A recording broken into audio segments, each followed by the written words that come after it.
hoje para mais um Rotary em Ação em Montenegro. Conforme a gente combinou, toda semana uma boa notícia. Então a gente conseguiu doar mais 20 cestas básicas e estamos na busca de mais algumas para doação à nossa comunidade necessitada.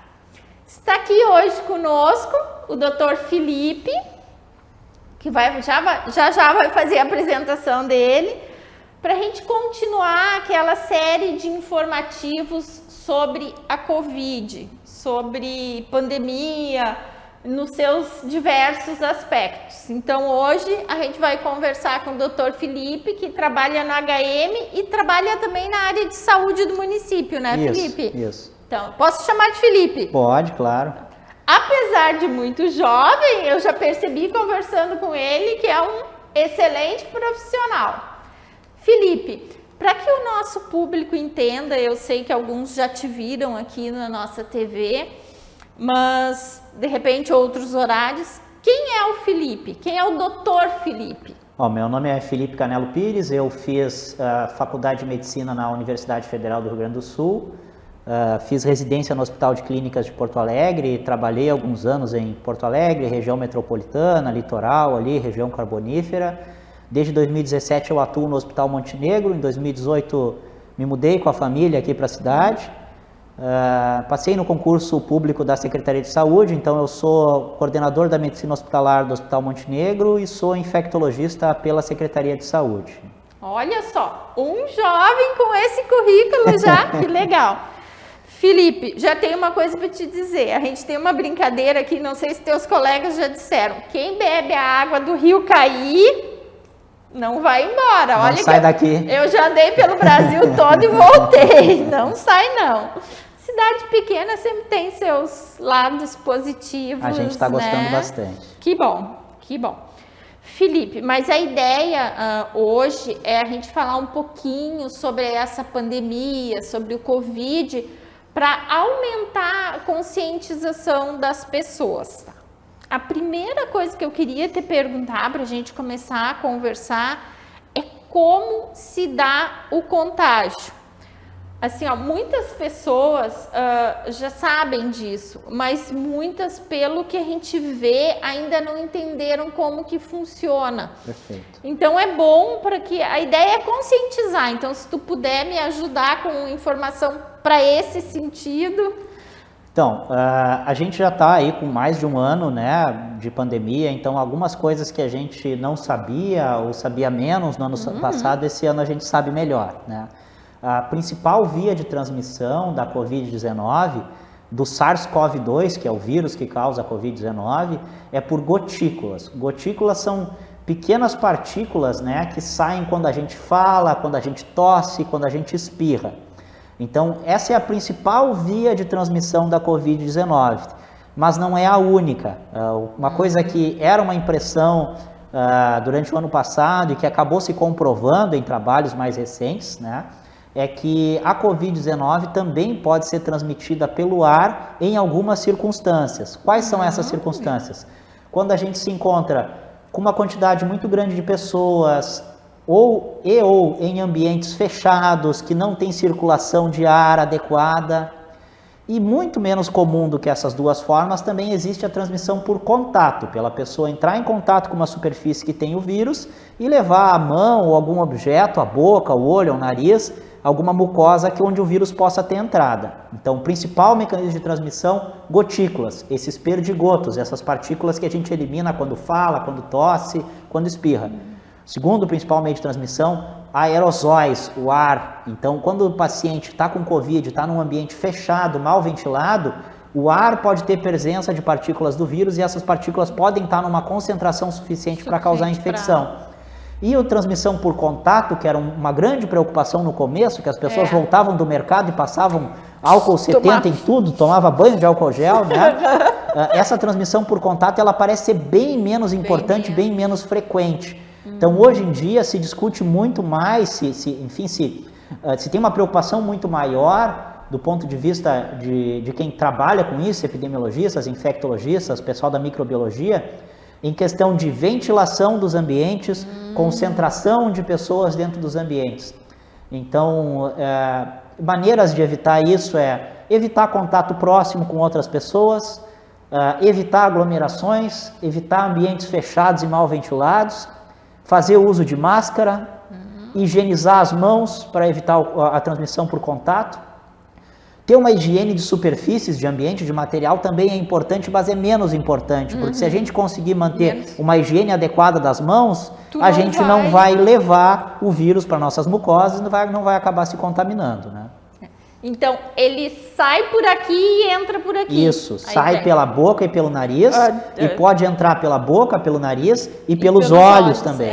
Então é essa região. Isso. É meio, pra gente simplificar mesmo, né? Porque a gente tem vários níveis. Porque o vírus, ele também pode ser eliminado em outras secreções corporais, mas ele não é eliminado numa forma que é transmissível.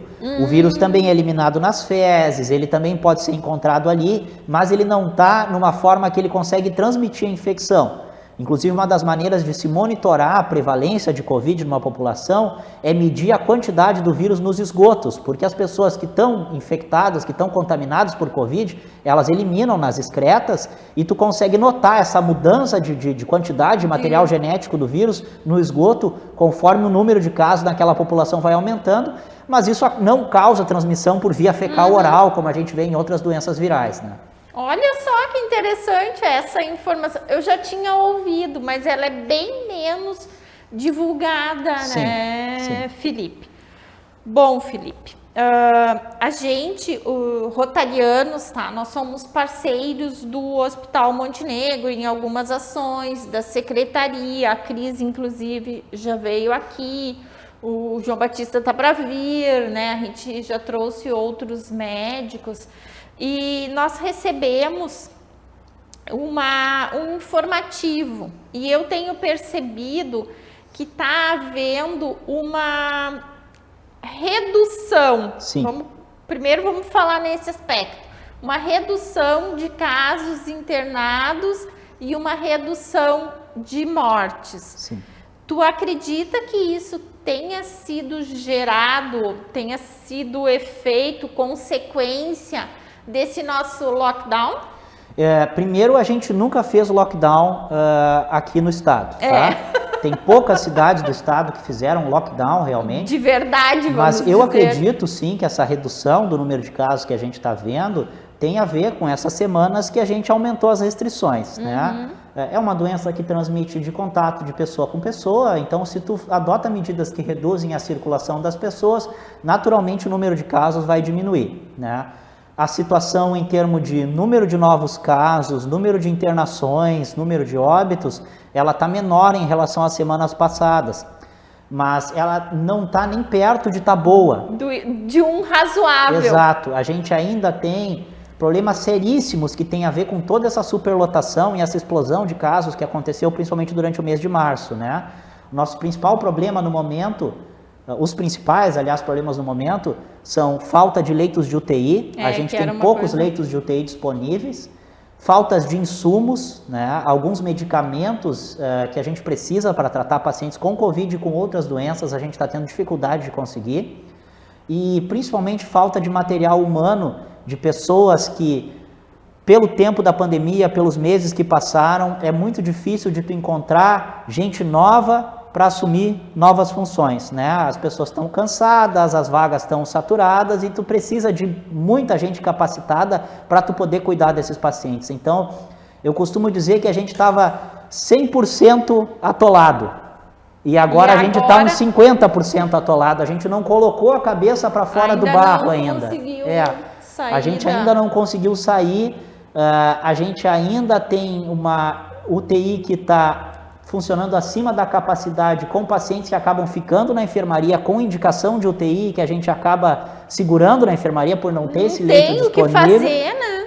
Então, sim, a gente está vendo uma redução dos números de casos, a gente fica muito feliz com isso, mas a gente precisa que melhore muito mais para ficar razoável. Então, assim, ó, não é para relaxar, né, Felipe? Não tem relaxamento ainda. A Secretaria do Estado, né, a Secretaria Estadual, ela evitou usar esse termo, mas a gente colapsou. O que a gente viu durante o mês de março, no estado como um todo, foi um colapso do serviço de saúde, com pacientes que morreram de doenças evitáveis, de doenças tratáveis, e pela falta do recurso que não estava disponível pela superlotação e pela sobrecarga nas equipes. Né? A gente conversava um pouquinho antes, né, Felipe, e a gente percebeu, e eu tenho alguns amigos médicos, né, não só aqui em Montenegro, como em Porto Alegre. Não, essa questão do recurso humano tá bem complicada, né? Tu me comentaste que alguns concursos não houveram... Teve concurso para intensivista do Hospital de Clínicas de Porto Alegre, que é uma vaga temporária, mas no hospital onde qualquer intensivista gostaria de trabalhar, né? Porque tem todo o recurso, e não teve, o concurso não andou porque não teve nenhum inscrito. Teve também no município de São Leopoldo, se eu não me engano, não sei agora se é São Leopoldo ou Novo Hamburgo, mas que também teve concurso para médicos para atender em hospital de campanhas, 25 vagas, nenhum inscrito, né?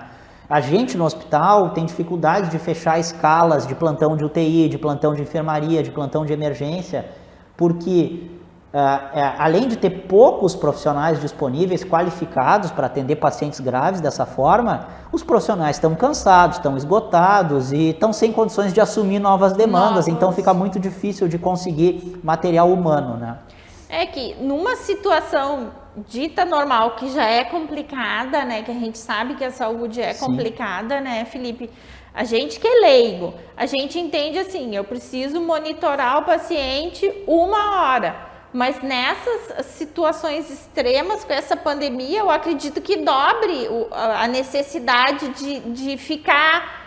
A palavra eu não acho, mas enfim, de ficar assim diretamente com o paciente, como a gente brinca no popular, em cima do paciente. A gente está acostumado na saúde, como em vários outros setores no país, a trabalhar sempre com a corda esticada, né? Nunca sobra leito de UTI, a gente nunca está na abundância, né? Sempre a coisa está muito no limite. Então, tu submeter um sistema de saúde que vive no limite a esse grau de sobrecarga, né, as consequências são muito ruins para o paciente, para as equipes, para as famílias, né, que acabam não tendo aquele tratamento que a gente gostaria de oferecer. Exatamente, que vocês, que são médicos, que todo mundo brinca no que fazem aquele juramento, né, mas é que realmente não tem recurso. A gente enxerga isso, e como tem muito mais gente doente, não é só o médico, né, Felipe? É a moça que limpa a UTI, é a moça que atende o telefone porque as famílias estão ansiosas, né? A recepcionista está ansiosa a família que liga está ansiosa por uma notícia, então sobrecarrega a alimentação, porque a gente vê as solicitações de doação, a gente fez algumas também para o hospital, via o Rotary, né? Então, a gente enxerga que isso está sobrecarregando, né? É uma situação... E as consequências que a gente vai ver disso, elas não são só as imediatas. A gente vai ter consequências de muito longo prazo, porque o hospital tenta, na medida do possível, evitar que se falte essas medicações. E o que a indústria acaba fazendo é que, pela questão da oferta ser baixa e a demanda ser alta, o preço vai lá em cima. Então, materiais e medicações que está tendo que ser comprada a 4, 5, às vezes 10 vezes o valor de mercado daquela medicação. E isso aumenta, né, a dificuldade financeira do hospital, o endividamento do hospital, e isso a longo prazo vai acabar tendo consequências em limitar outros tipos de serviço e outros tipos de recurso que o hospital poderia oferecer. Né? Até o comprador, viu, que é isso que eu estava falando, né? Até o comprador vai estar mais estressado, porque vai ter... A gente, quando fez a doação de EPIs, a gente fez o ano passado, né? Esse ano também já fez, mas o ano passado fui eu que fiz os orçamentos. Eram 5 vezes o valor. Isso. 5 vezes, exatamente 5 vezes o valor que a gente tinha visto em outra situação, não de pandemia, né? Que a gente já tinha doado. Bom, Estamos terminando o nosso primeiro bloco, Felipe, então a gente vai dar uma descansadinha, agora eu e Felipe vamos tomar uma aguinha e a gente volta já já para o segundo bloco do nosso Rotary em Ação em Montenegro.